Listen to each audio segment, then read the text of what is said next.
Bonjour, Kaya. It's Pam. Bojo, hey Pam, how's it going? Good.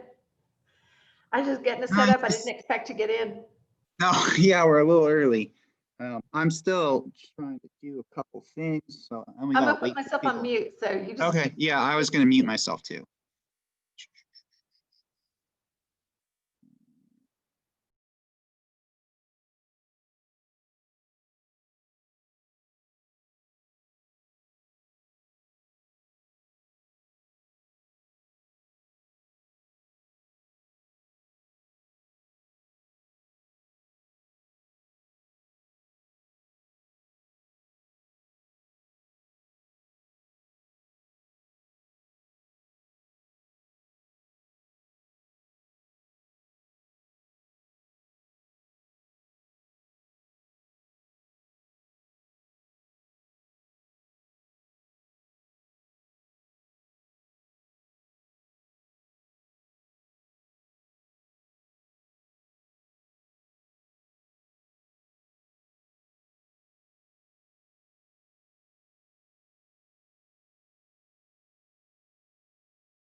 How are you doing, Pam?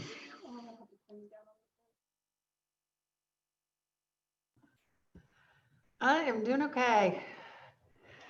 I'm excited because we're redoing our backyard, redoing the back deck, putting in a hot tub. I'm doing a Ooh, moon garden. nice. Yep. So I've been kind of researching that. And then since we're going to be able to take the fence down and get, dirt and stuff like that back there, I get to greatly expand my. Yeah, excellent. Yeah. Excellent. So I'm gonna have a lot more growing space, which when I moved to this house after my divorce, it was, I had an acre that I grew Ooh. on, and I had it, pretty much the backyard was just staggered raised beds. Nice. I mean, I grew grapes and sunflowers and all kinds of. Bonjour, Alexa. Bonjour, Alexa. That's great. Yeah, I've really fallen in love with raised beds here in Oklahoma. I was not a fan of them, I have to say, before living here, but there are certain definite benefits that I can see about them, and Yeah. especially when you have to haul in a bunch of soil, it's like, why do it any other way? Yeah. Yep, and you can continue to improve it, Yeah. So I'm gonna have to apologize up front. We're using like a nice camera here, not the just regular computer camera, and so I'm gonna have a tendency to look in the computer and not at the camera. It's okay. I deal with the same thing because I have a big screen that's powered by my laptop to reduce eye strain for telehealth stuff. Yeah. So I have a tendency to look at my laptop and not at the Yeah. camera on the bigger screen. So I very much enjoyed the kimchi. Oh, nice. Nice. And the Chinese cabbage that your wife sent with me. Mm. That went like the next day. So the kimchi. What did you we make waited. with it? What did you make with it? I sauteed it. I chopped it up fine and sauteed some olive oil with some scallions and a little garlic. Just Excellent. Excellent. Yeah, the radish was pretty strong in the kimchi. It was surprising at first. it had some bite to it. Yes. But yeah, it was a good round, you know. Mm-hmm. Yep. I've asked him if he wants to use a lift. Hello, Harold.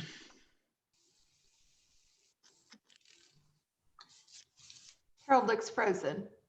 Oh, he does, doesn't he?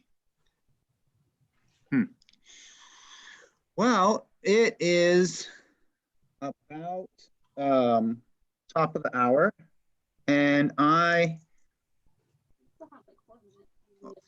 okay, yeah.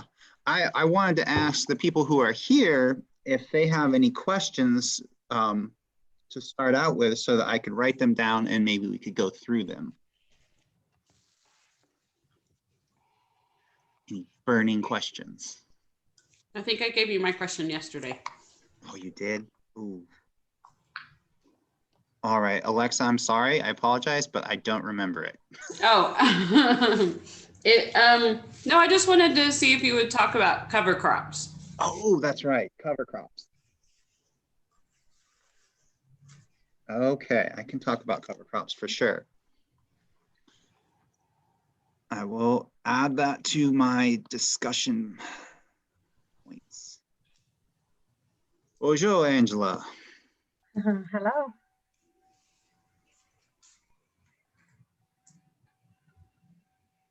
Where are you calling in from? Shawnee, Kansas.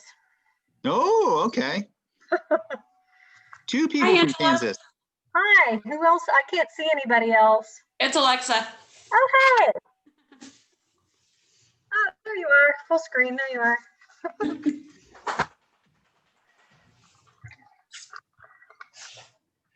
So Pam, you said you had mentioned you wanted to talk about.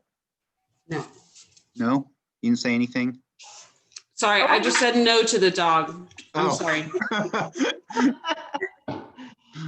About raised beds. Yes, about raised beds.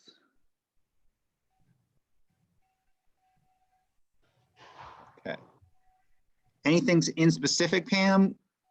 Well, right now, since it's been a while since I've constructed any, and I don't even remember like what time of year I did it. I kind of would like to go ahead and get it all in so that it's Yeah. ready to go for, starting this spring. Spring, right? Yeah. And I had an experience once where I brought in dirt and there was a fungus in the soil. So I kind of like getting dirt in before the winter so that some hard freezes and things like that can maybe. Right. air Yeah. that out. I also would be interested in what crops you're growing for CPN and what sorts of seeds and things you might be both interested in and willing to put out there that are more heritage heirloom. Yep.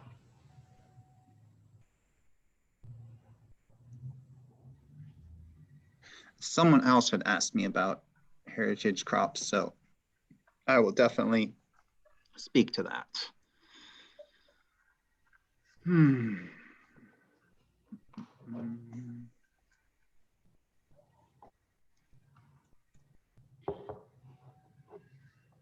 Angela, do you have any questions that you want answered specifically? Not really. Oh. Yeah, I just kind of wanted to hang out and learn. I think right now my garden is just, a suburban backyard garden. And I have a really large area out in the back that had traditionally been like a suburban garden with daylilies and crap like that. But I'm kind of switching it over now, trying to turn the back end of it into some native grasses. But I do want to leave room for food, grow some food. And it's really just a mixed up mess, but I enjoy it and like it. So I'm just going to hang out and learn something new. Okay. Bonjour, Amanda. Bonjour, Alexander.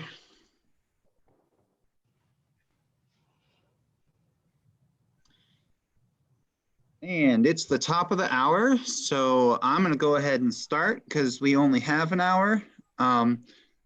So there have been a few questions about cover crops, raised beds, winter garden, prep, fertilizer, soil health, and so I'm going to try to cover some basics. Oh, and can't forget about heritage crops, heritage heirloom crops for Potawatomi people. So that's definitely going to be on the table. Bonjour, Linda. Oh, where'd she go? Oh, there she is. So yeah, I guess because Pam was first to join, we will talk about raised beds and construction of raised beds and all of that good stuff. So the ones we have at the garden are up at the community garden are cedar plank raised beds. They're 4 by 4, 4 feet by 4 feet, and they're from Lowe's or Home Depot, I think Lowe's. And I've really liked them. They're fairly cheap. They're easy. They're just slot and groove. You don't need any tools or anything like that. And you can attach them together so that they can join and make larger beds, which I also like. So it's really kind of flexible in what you want. And I think for a lot of people, like a 4 by 8 raised bed is a good place to start. That's would be 2 of those cedar beds that you buy pre-made. And then getting some good topsoil in there is definitely very important. Most of us are, well, I think everybody here is from the central or southern plains. So, well, except for Linda. So yeah, here in Oklahoma, Kansas area, we are dealing with Dust Bowl legacy. So we don't have a lot of topsoil. And unfortunately, we have to transport in topsoil for our gardening purposes. That is unless you're lucky enough to be farming or gardening on a bottomland, like a river bottom, which most of that is already put in intensive agriculture and not really available to backyard gardeners or small scale farmers. But yeah, there are a number of avenues for soil. You could buy it by the bag from your local hardware store. You could also get it from a landscaping company. There's a local landscaping company down the street from the community garden that we've gotten soil from. And then there's a couple different options like in Oklahoma City. I'm sure Tulsa has some. And you could also make your own. So that's definitely a good first step. And I've found over the last 3 seasons that I've been gardening up on at the community garden that it's a seasonal thing. Like you have to do it every season. The way raised beds are is little bit of soil always will escape, wash away, etc. And so I end up putting about a wheelbarrow full of topsoil back in every bed, at least once a season.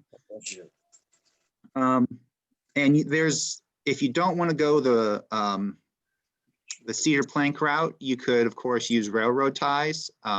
You do have to be careful about what you're putting in there because the railroad ties come with some pretty gnarly chemicals, creosote to name one. And then there's also, you could just buy your own lumber from your hardware store and nail or screw it together. That's another option. Lastly, an option for constructing a raised bed would be get some down logs. I'm sure that's in some places that's probably the easiest, is just find a bunch of down logs, get the saw out, cut them to the size you want them. Generally, I would say a raised bed should be no wider than 4 feet because you want it to be accessible. You want to be able to weed across your raised bed easily. That's kind of the whole point, is to make it easy. And if it's wider than 4 feet, you're not going to be able to reach the middle really easily without bending over and straining your back. So you could make it 4 feet wide and then really long if you needed to. But yeah, and I really like the keyhole design if you're going to do kind of intensive small scale backyard gardening. You could make like L's or U's, a U-shaped bed, and that's really effective at use of space. So yeah, there's a whole bunch of different ways that you could lay out your design if you wanted to. But as far as construction goes, and the soil that you put in there. And then here in Oklahoma, we have to use a lot of fertilizer. And I really like Whitney Farms. Ace Hardware sells them, but I'm not like saying you have to get it. Dr. Earth, I believe, makes another pelletized complete fertilizer that I like to incorporate in. And for that, I just take a basic little hand cultivator or a little hand rake and just mix it in the top couple inches. And I have to do that once a month here. So I fertilize the absolute maximum possible. I know it's not that sustainable in terms of like where and how those fertilizers are made. They are organic fertilizers, so they're licensed to be used in organic agriculture, but still pretty resource intensive nonetheless.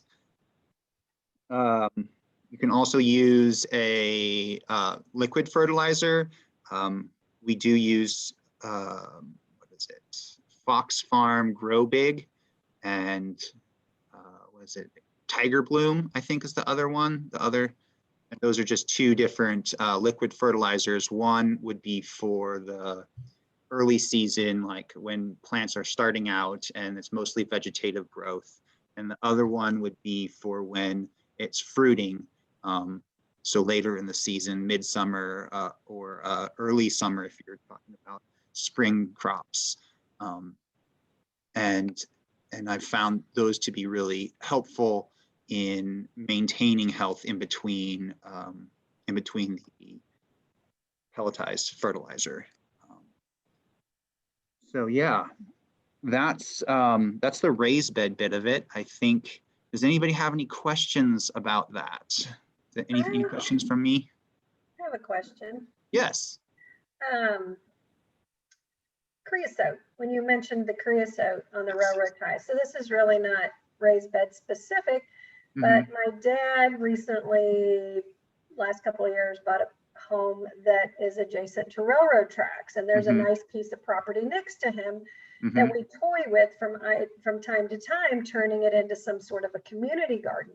But those railroad tracks have been there 150 or more years. And on a hot day, you can smell the creosote. How do you know if it's okay or not okay to grow food and eat food that comes from that ground?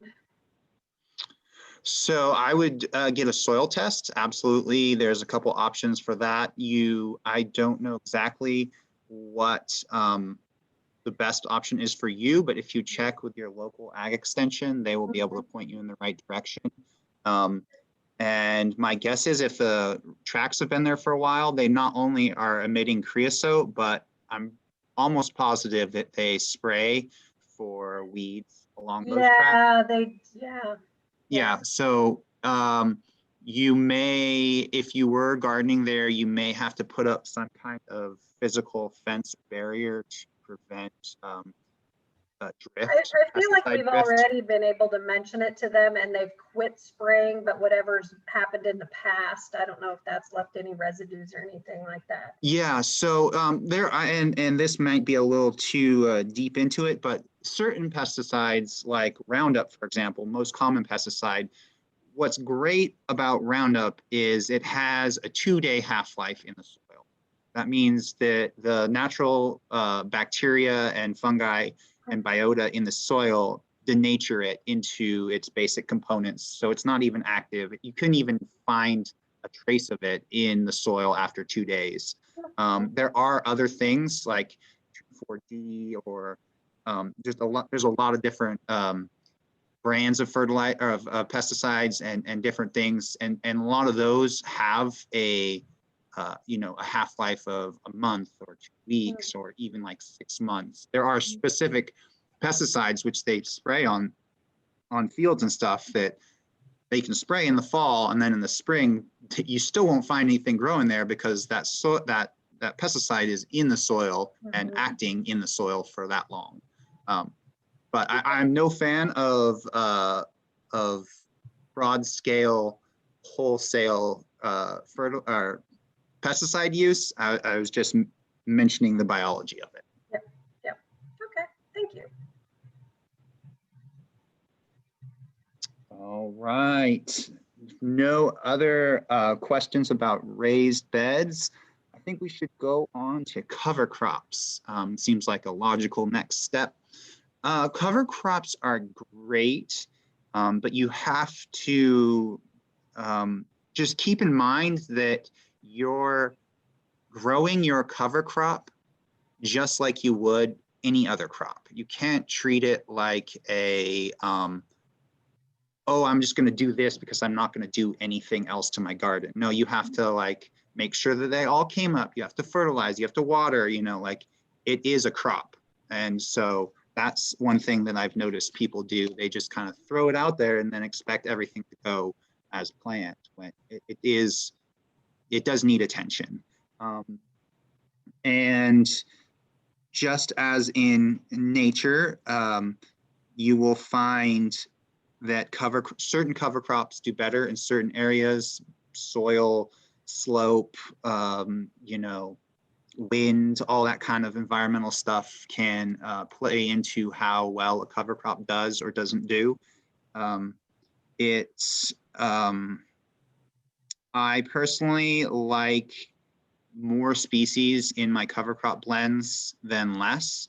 I would say a good cover crop, if you're only doing 1 or 2 species, is the basic tried and true winter peas and wheat, or winter peas and rye. That will definitely put roots in the soil. It will keep the soil healthy and alive. And then the good thing also about those is they're both crops that you can either plow in or mow in for green manure early on in the season. And then when you want to plant your summer garden, everything will be ready. I also like the kind of standard 12-way or 14-way blends. Those seem to do well. They have things like clover, pea, vetch, radish. Anyways, I can't remember them all, but yeah, there's like 12 and 14 species blends that are pretty good for maintaining soil health, maintaining plant coverage, so you don't have bare soil when it's winter or off season for your growing. So a question that I always have, and I haven't actually gotten around to doing the research, is could we come up with a native prairie cover crop blend so that these acres and acres and acres of cover crops are actually going towards native prairie plantings instead of these mostly European crops. That's something that, if you know a graduate student that would be interested in researching, point them in that direction. So yeah, Alexa, does that answer your question, or are you looking for something more specific? I mean, yeah, you might tell me what I have going on and what I should be doing, because I planted this red clover in one spot of my garden, and so now it's like a perennial there. Yeah. And I'm afraid I know it's fixing nitrogen, right? And I'm harvesting the buds for tea and things like that too. But it doesn't, like, I try to just do like interplanting, because I do a lot of companion and just like mixing things together and seeing what works. Right. And so I've noticed that like the peppers and tomatoes that I tried to put near it don't really care. Like it's not it's not like doing a great job of really fertilizing that, I don't think. Or I don't know if there's maybe too much of it there. Like it's pretty thick, it's just, there's a lot of it there, and the plants get really big, and it's just like this. Maybe I need to thin it out. Like, I just don't know what I should be doing with this patch of red clover that I have. Okay, so you mentioned a couple things, and I'll try to remember all of them. So you planted tomatoes and peppers next to this clover, and the thing with cover crops is they are adding to the soil, they're adding to the soil biota, they're adding to the soil matrix, the root structure and all that. They're doing what they're supposed to be doing, but they do it fairly slow, especially a perennial like this clover that you have.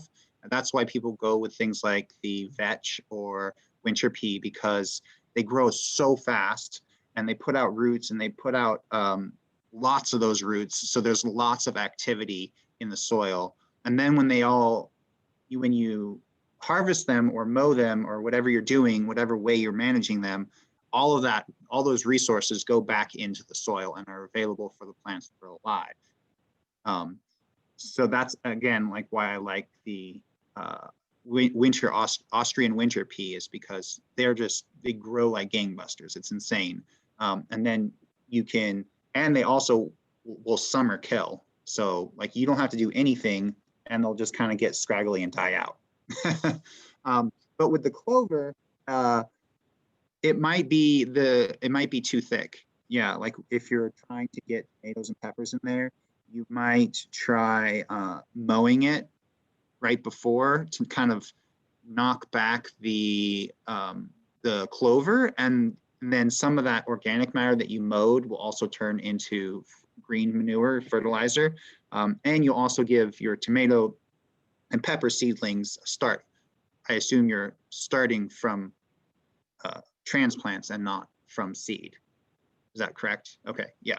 Yeah, so, and that will give them a start, a little heads up, because it may just be that they're like you said, they're too thick. It's competing for the available nutrients too much. There was a third thing you mentioned that I wanted to bring up. I can't remember what it was though. Does that cover that a little bit? Yeah. And, yeah, unless you have a suggestion on something else, like another kind of vegetable that would be better. For the clover, for the pea family stuff, I should know this, but I always just look it up.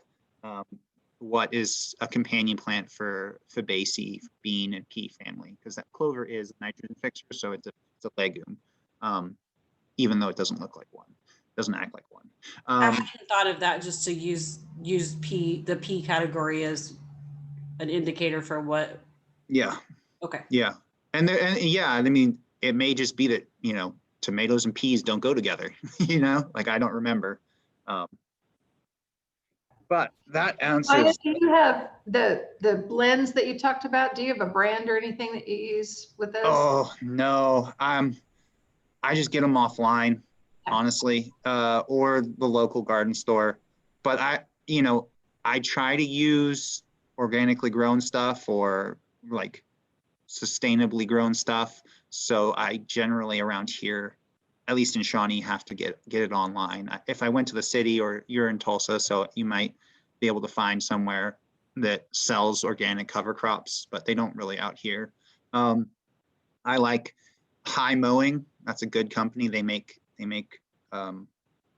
some blends. What else? There's what is it? Victory Seeds also makes some blends. But yeah, it was really just search it online, organic cover crop winter blend, and you'll be able to find it. There's a lot of information out there. I got a pea, an oat, and a buckwheat from Botanical Interests that all worked really good. Yeah, Botanical Interests. I'm sure like Johnny's Seeds or any of those big companies also have cover crop options. And if you're into more of the like row and formalized cover crops, you could just get 3 different, get a winter wheat, get a pea, and get a radish, and then make rows of those so that it looks more like neat and tidy, instead of the traditional just throw it all out there and see what comes up. Is it too late to put any of these things in now? Yeah, I'm almost certain it's too late. Generally, October is around the latest you want to go. And you're in Kansas? Yes, I am. Right? Yeah, so I would say, because if it's mid-October here, mid to late October here, it's probably early October for you if you're a couple hundred miles north. Yeah. Yes, Linda. So what is the purpose of a cover? I mean, is your soil going to go bad if you don't plant a cover crop? Because I usually just cover mine with leaves and let them rot into the soil over the winter. Okay, good question. No, your soil is not going to go bad, especially if you have leaves or, and I believe you're in Montana still, is that correct?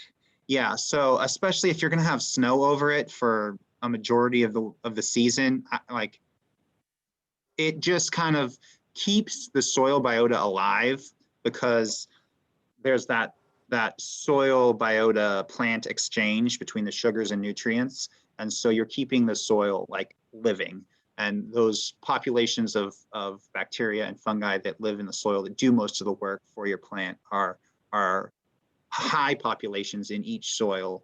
And but like it being frozen in winter, it's probably the metabolism of those is really, really slow. So unless you're like, unless you know that you're not gardening the next season or something, then you might want to do a cover crop, Linda.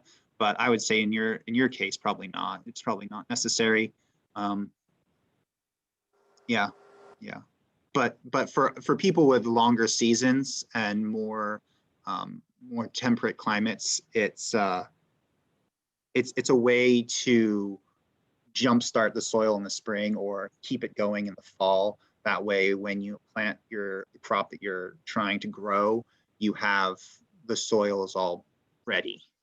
It's all full of nutrients, full of that good fungi and bacteria that really help with plant growth and plant nutrition. All right.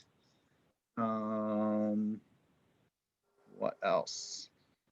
Oh, I think we talked a little bit about winter garden prep just now.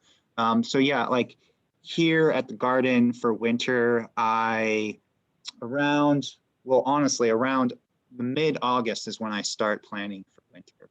Start planting fall harvestable crops, like collards and turnips, and you can even get a fall crop of beans in here. You could do a fall tomato if you have some starts. Probably cherry tomato would be better. I wouldn't try a beefsteak or anything because the weather's iffy in the fall. But yeah, you can definitely get a full another season in here. Cabbages, lots of cabbage, lots of brassicas. Basically, brassicas are cabbages, broccolis, turnips, all those things are brassicas. And but yeah, that's what I kind of do for winter. I also like to use hay, or not hay, straw or leaf mulch or wood chips or anything that you have available to kind of, if you're not planting a fall crop in a certain area, just cover that soil, because at least here in Oklahoma, we have winds switch north to south in this season, and that tends to blow a lot of the topsoil away. And it also, when the rain comes, it creates a compacted layer right on the top if there's no plants in there.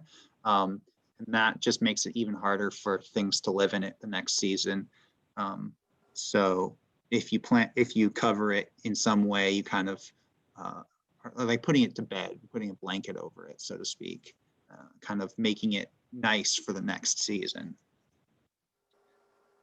And then you can do like a winter or a summer cover crop too, if you're, like I said, if you're not going to be planting in an area. And like she said, like Alexa said, was buckwheat's a great one, because it's basically a weed, but it's not a weed. It grows really fast, it grows really big, and it's good in really poor soil. So buckwheat's a great one, and pollinators absolutely go bananas over it. So you'll get lots out of a crop like buckwheat, for your green manure, for the pollinators, for your soil. But that one does winter kill, so you have to start it like early August here in Oklahoma if you want to get a full crop in by the first frost. All right. Oh, what are we at? We're halfway through. Okay. So I had a question about seeds and transplanting. Like, what do you direct sow and what do you transplant? And so for 90% of the crops that we grow at the community garden, I'd say a transplanting's okay. You generally want about 3 to 4 weeks before you're going to transplant out into the field. You want to start the seeds 3 to 4 weeks ahead of time, so that it's nice and big, but not too big, because once they get too big, they start getting root bound, and it just takes a lot of water, and you just end up with a lot of problems. So 3 to 4 weeks is about how long you want to wait before transplanting out. And if for someone like Linda, who's really far north, that's the only way that you can really get a good season for things like tomatoes or something else, one of those warm season crops, because you definitely have to give yourself more growing period. So corn is the only one that I can think of that I would say is most of the time I would never transplant corn. I would never start corn in a pot and then transplant it into the field. And that's just because it grows so fast and it does need a lot of root space. Its roots are fairly shallow, but the roots do take up a lot of width. And it would be really hard to get like shallow, wide pots that could accommodate the type of root growth that it needs before putting it in the soil. And it grows so fast when the soil is warm in the spring and summer that you don't really need to do it. The person that asked this question, though, was talking about seeds and how to know how many seeds to plant for corn. And I think one thing that you can do to make sure you have good seed viability is start your corn inside a couple days before you want to plant it and sprout it. So you just take a wet paper towel. The easiest way that I know of, take a wet paper towel, put not soggy paper towel, wet paper towel, and put your corn in there and fold it in half so that you have a sandwich. And then you get a plastic bag, like a gallon or quart or whatever, Ziploc, and find some way, like a pencil or something, to prop it open. So you have this little nice, wet, warm blanket for the corn to start in, and check it in a few days and you'll see that they've sprouted. And once they've sprouted, then you put them out in your garden.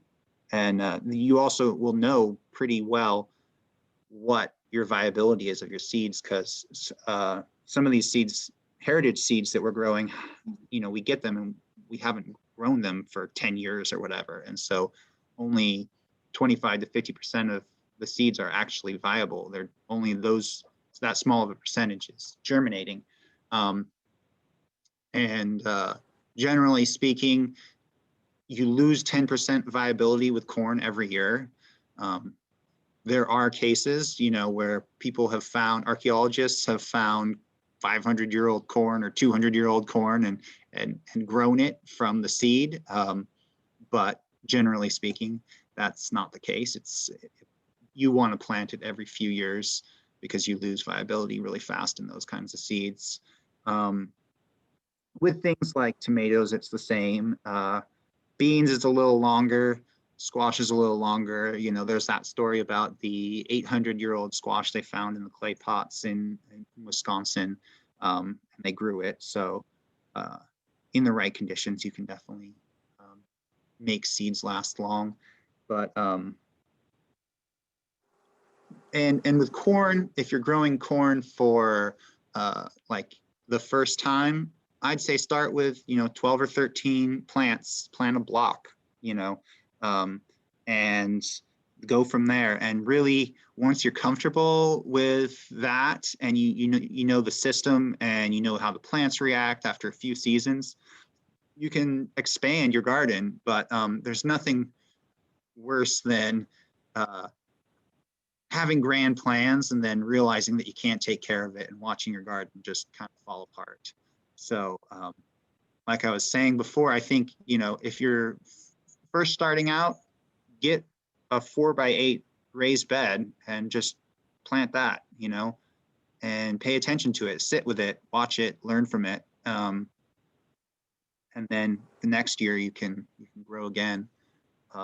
Because each cob of corn is about 450 seeds. So if you planted 13 or 14 or 15 or 20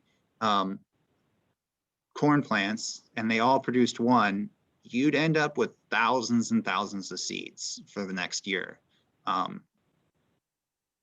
So that's one of corn's gifts. That's why people grow it. That's why it's the most popular crop across the globe. It's because it is so prolific, so abundant. It has it is able to provide so much food, and so much nutrition for people. Yeah, okay, I have a question.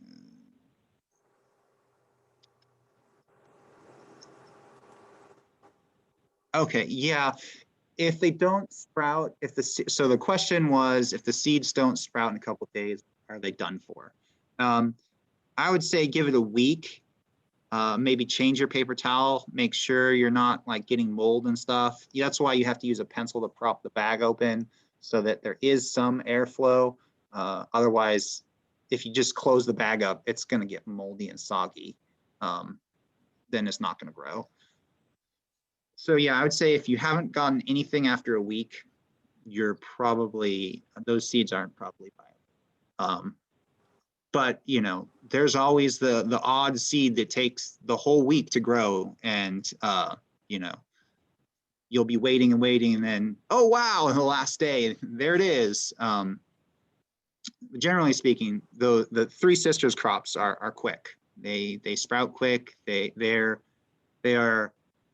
have been selected for like quick, easy germination over the millennia. So there's not an inhibitor to them like other seeds. All right. Any questions that any of these subjects bring up for people?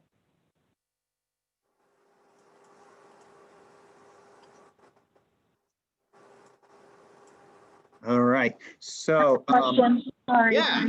Yes. Sorry. No problem. So I've never done the Three Sisters Garden, but I think we talked a little bit over Messenger about trying to start that out next spring, and it's still a little bit intimidating because I've never done, you know, corn or beans of any kind. So what should I be doing now to kind of prepare? Because we've been using raised boxes for like our tomatoes and peppers and garlic and onions and things like that. But I'm obviously you wouldn't be using that for like corn and everything. So how should we be getting our soil ready now for that? Okay. So is the area where you're planting currently growing anything? It has some grass, but we didn't put sod on that part of our lot. We have 2 lots, and the part over there doesn't have sod or anything. So it has like probably like the stray weeds and, you know, some grass, but not a whole lot. Okay. And I'm assuming you didn't do a cover crop or anything in the winter to overwinter. Not in the area we would be using, no. Okay, so my suggestion to you is maybe wait until something like mid-March, because you're around here in Oklahoma, right, Amanda? Yeah, I'm in Oklahoma City. Okay, so yeah, I would say wait until mid-March, and then you can do one of 2 things. You could either get a whole bunch of topsoil delivered, or you could like put compost over the top. I personally like the lasagna method, which is you take cardboard or newspaper and you lay it down on your garden bed. Then you put a bunch of compost or fertilizer over the top so that it makes like maybe a 2 to 3 inch layer. Then you can put some more leaves, and on top of that, you would put mulch like wood chips or something. Or you could also use straw or like alfalfa hay if you wanted, and do that for let that sit for a few weeks before you plant in to kind of settle, and then you could plant in to that. So yeah, you would either want to have a whole bunch of new soil brought in, and I'm not a fan of tilling, but I do see its importance in certain aspects, especially with some of the soil structure we have around here. So you could till in or mix in, or just leave your soil over, or leave your soil alone and bring in the new soil with fertilizer over the top. And let it, like I said, let it sit for a few weeks, kind of settle in. And then when it's around mid-April is when the soil temperature warms up enough for corn and things like that to be started here in Oklahoma, or at least in central Oklahoma here. So yeah, I would do that. And like I said before, I think I mentioned to you, oh, I even, from our conversation, I even drew up our little, oops, I guess. So that's my basic small garden, Three Sisters plot for everyone. And it's the corn, beans, squash, and sunflower. And I like to add the fourth sister in there. There's a great story about that, but I don't have time to tell it. So yeah, and if you guys want a picture of this kind of schematic that I drew up, I can send it to you. Yeah, I would start like we've mentioned, like I mentioned to you in Messenger, start small, grow 20 corn plants, see how it goes.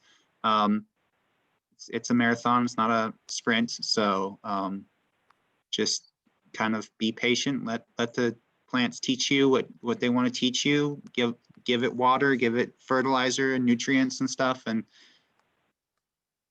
yeah, I understand your intimidation of growing a Three Sisters cropping system, but also, you know, we've been doing it for millennia. You're Potawatomi, it's in your blood memory. So let that guide you in some ways.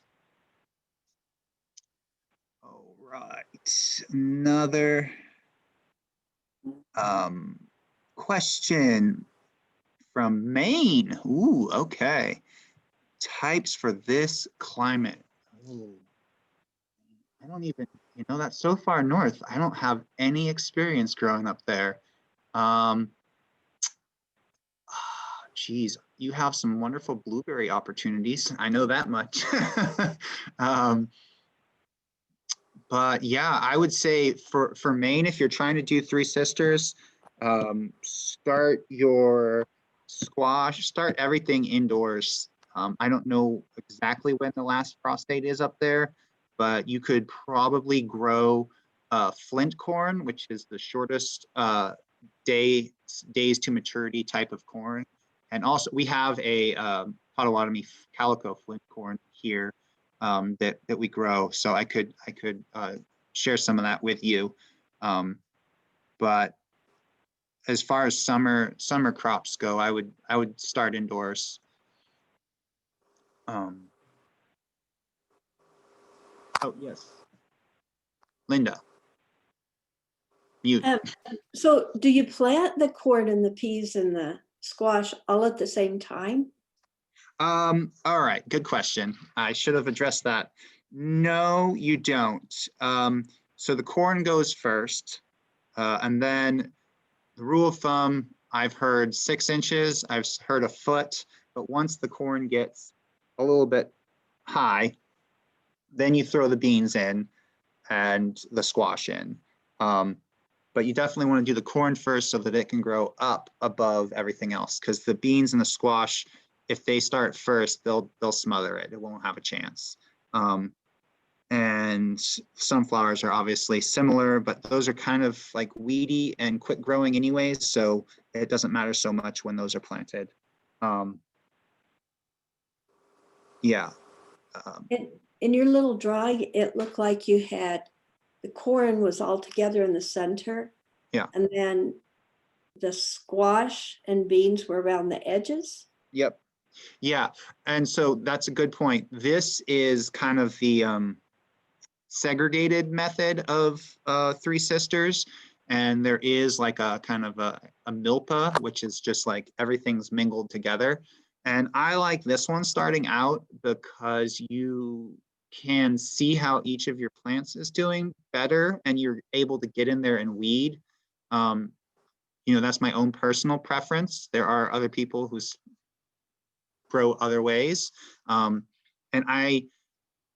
for the climate and seasons here, I generally don't do mounds because we're so hot here anyways, like we don't need it. And it just dries out quicker and more water, more fertilizer, all that kind of stuff. But for someone as far north as you, having that elevated soil in the early summer, early spring, and early season would probably help. Because the soil warms up faster. Right. With, oh, Right. interesting. Okay. There's the there's a, sorry, go.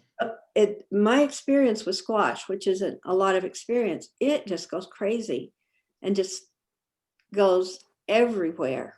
And when you put it with the squash, I mean, with the corn, same thing. Does it just fill in the whole area? Yeah. Yeah. Well, what I do is I'm out in the garden every day. So I just take the new vines and pull them the direction that I want them to go and make sure they're staying where they should stay. But if you're doing not this style where everything's together, then it doesn't matter because everything's together and it's supposed to be like that. Yeah. But yeah, and then another option, if you want more of a clean look and an organized look, or just able to see what's going on, is you can take a cattle panel and some T-posts and train your squash up it. The only thing that you have to worry about is when the fruits get really big, you need to have a squash hammock. So I just take an old T-shirt, cut it in half, and hang the baby squash from the cattle panel. And that way, when it grows big and heavy, like the T-shirt's holding it up and it doesn't rip the vine down. Did that answer your question? Okay. Growing tobacco, blueberries, or Nick, and you're in Michigan.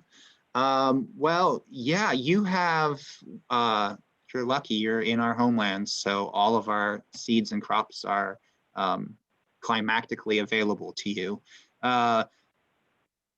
Tobacco, you want to start indoors in little pots and then transplant out once it gets big. I usually start a flat, and the seeds are so tiny, it's really hard to like evenly disperse them. But then once they all pop up, after they have 2 or 3 leaves, take little tweezers and kind of tease them apart and put them in pots. But yeah, they definitely need I would say 3 true leaves. So not the little tiny baby seed leaves that they first pop up with. But once they have a total of 5 or 6 leaves, then you want to transplant them. Burberry or Nick, yeah. That stuff all grows in the forest. So unless you're in an urban area, you don't really need to grow it. You just need to go in the forest and find it. But if you are in an urban area in Michigan, I don't know. I'm not there, so I don't know of any resources up there, but I'm sure you could find a nursery that sells Nick. Arctostaphylos uva ursi is the Latin name. It's also called spreading manzanita or trailing manzanita, I think. Yeah, there's got to be a number of nurseries up there that would sell it. It is a seed. As a seed, it's going to be fairly hard to start. Those seeds are, what are they called? They have smoke inhibitors in them. So that's where fire comes into play as a mechanism for starting new seeds. And you would probably need to get some liquid smoke, and I don't know, do some research about how exactly to start those seeds. Yeah. It starts from Pitkin Nursery, University of Idaho. Okay, so looks like there's a nursery at University of Idaho that has them. And yeah, there's lots of other options too. I'm sure there's other places that sell Nick or Bearberry. What else? Let's see. 10 more minutes. Oh, heritage crops, of course. How could I forget? Got to cover that before. So as most of you already probably know, we have a number of heritage crops that are specific to Potawatomi folks, and they are all from the Southern Great Lakes area originally, of course. And so they're over thousands and thousands of years, they've been genetically adapted to grow there best.